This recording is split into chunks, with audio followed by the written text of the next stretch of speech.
Matapos lamunin ng apoy ang isang compound sa New Manila, Quezon City. Saksi si Michael Fahati.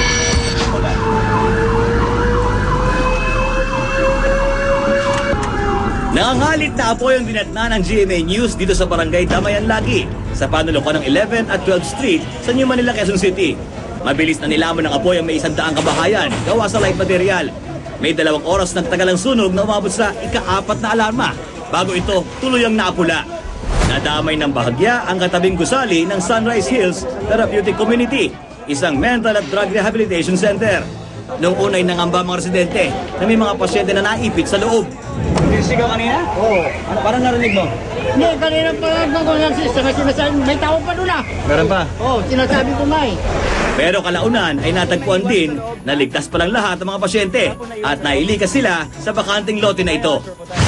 Base sa investigasyon ng BFP, sa ikalawang palapag daw ng isang bahay sa barangay Damayan Lagi nagsimula ang apoy at sumiklab daw ang sunog matapos na mawalan ng ilaw ng lugar.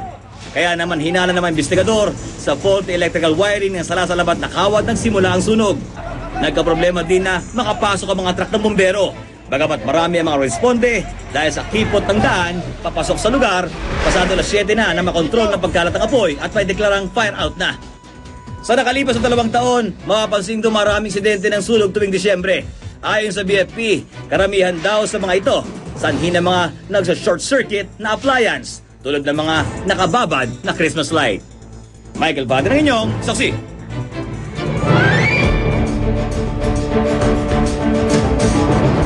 Lalo nang nag-iinit ang karera sa eleksyon 2010, yan ay matapos ilabas ng COMELEC ang paunang listahan ng mga opisyal na kandidato sa mga national position.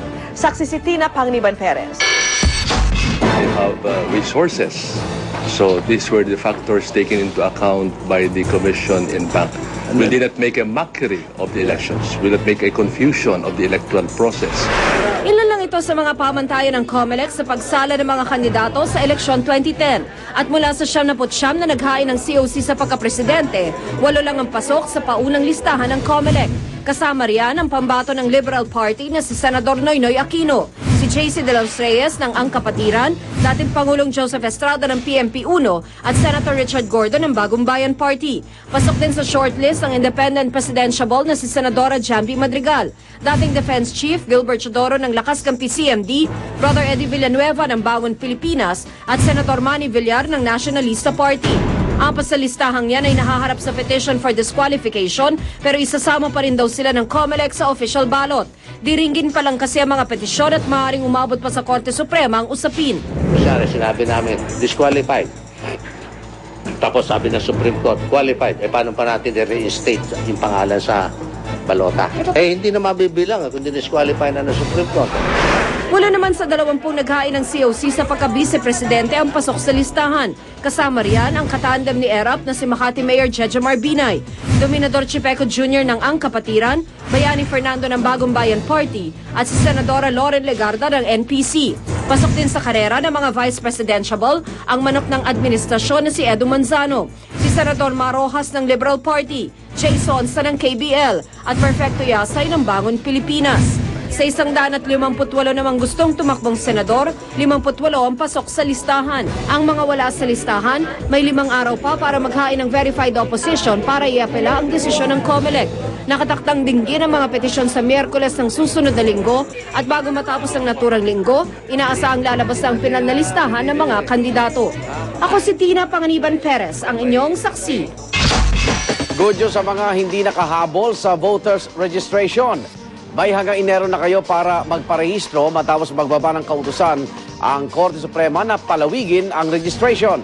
Pero pangamba ng COMELEC, baka hindi raw umabot sa mga presinto ang voters list kung dadagdagan pa ito. Saksi si Joseph Morong.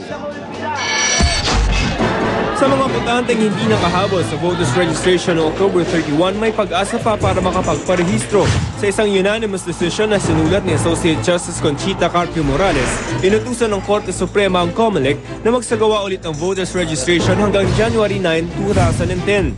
Kinatigan ng kataas-taasang hukuman ng petisyon ng Kabataan Party List na nagpapawalang bisa sa COMELEC Resolution No. 8585 na nagtakda sa deadline ng registration sa October 31. Sabi ng Korte, nakasaad naman daw kasi sa batas na ang registration ay hanggang 120 days bago ang regular election. The court really stressed the importance of suffrage in our democracy. By shortening the period, in effect, there would be a disenfranchisement of many eligible voters. Hindi pa malinaw kung kailan sisimulan ulit ang registration pero immediately executory o kaagad na dapat ipatupad ng utos. Masaya ang Kabataan Party List sa pagpanig sa kanila ng kataas-taasang hukuman. Hinatayang 4 hanggang 5 milyon raw ang hindi nakapagparehistro dati. Sabi naman ng COMELEC, susundin naman nila ang utos ng korte pero hindi pa rin ito naiwasang mapakamot ng ulo. Baka raw kasi hindi na umabot sa mga presinto ang voters list kung dadagdagan nila ito. Baka hindi makarating yung final list natin sa presinto. Pagdating na ang botante ron, I would like to vote, sorry, wala kami listahan. Ako si Joseph Morong, ang inyong saksi. At sa ibang balita, mahigit 1 linggo matapos ideklara ang batas militar sa Maguindanao, buong loob na ipinagtanggol ni Pangulong Arroyo ang kanyang desisyon. Kasabay nito, binweltahan niya ang mga kritiko ng ipatupad niyang martial law. Saksi si Sherian Torres. I made a tough choice. It was based on sound information, a clear reading of the Constitution. We make no apologies for acting where others fear to tread. Ni katiting na pagsisisi, wala raw naramdaman si Pangulong Arroyo sa kabila ng mga pambabatiko sa kanyang desisyong magdeklara ng batas militar sa Maguindanao. Sa kauna-unahang pagkakataon kanina, binasag ng Pangulo ang kanyang 1 linggong pananahimik mula nang ibaba ang martial law at kasabay nito ang panunumbat niya sa mga kritiko. Our critics dragged their feet and took their time grandstanding when the situation demanded decisive action.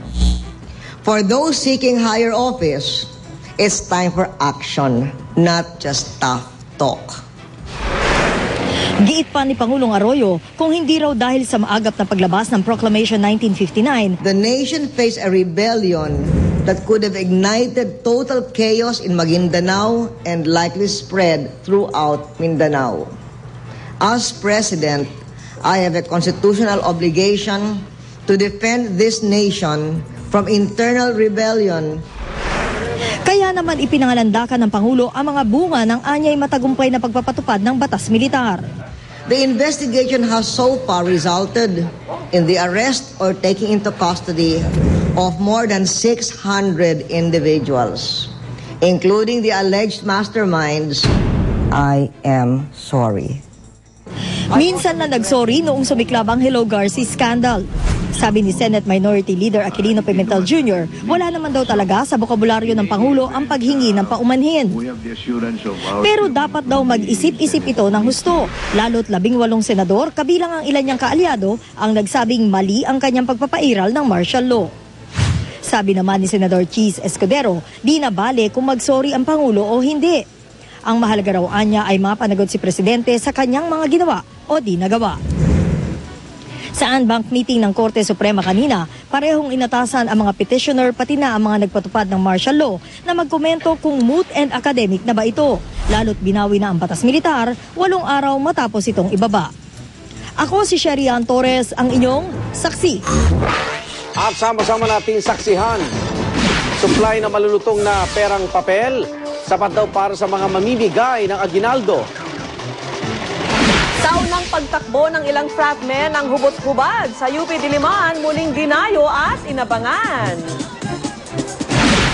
At mga debotong Katoliko, handa na sa simbang gabi. Botobongbong at bibingka, uso na naman.